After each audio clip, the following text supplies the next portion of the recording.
Did you ever have a situation where they were all writing to a common directory, and if so, how did you sort of solve that? You got a faster cluster. They're all writing to a common directory. That would only happen if you had a mount. Remember, they're their own environment here, unless they're all mounting. You ship right into one of the host VM file system directories, right? That you would mount for each one, and you can do that, right? We haven't necessarily done that.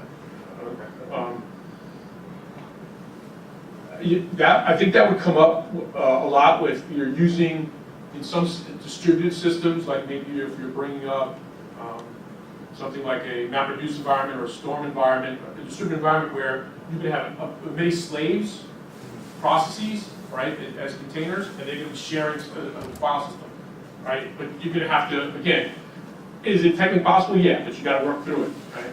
Docker gives you the ability to quickly spin up those supervisors in a consistent way. And then, is there a way to get the data off of the Docker instance once it's, so let's say I have a process that's writing locally inside my Docker instance, but I haven't mounted a local file system. Is there a way to get the data out of there? You haven't or you have? I have not. Let's say I didn't. I used So your data was in the container. So I've got a customer that's uploading a whole bunch of things to the web, and it's posting and it's pushing to the local file system of my Docker instance. Yeah.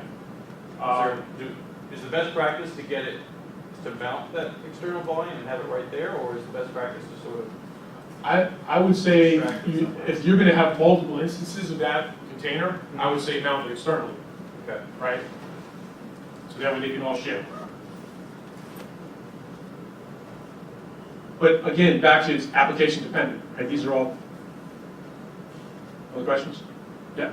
What's the difference in like memory footprint on running virtualization of virtual box compared to running in Docker? You know, I'm not one to answer that question, but there's been significant work done on it. In fact, one of our guys at IBM, his name's Bo, has done some work on that. Again, maybe you can answer that in your talk. There's been analysis there, and there's been some pros and cons. It's a good management question. That's it. All right, I'm done.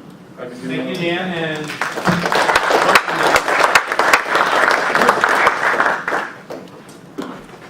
So this is Dan Walsh from Red Hat speaking about Docker and Red Hat Enterprise Linux.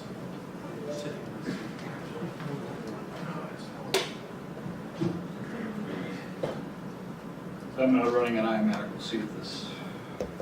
See if magic can happen. Yeah. But no, I'm not seeing magic.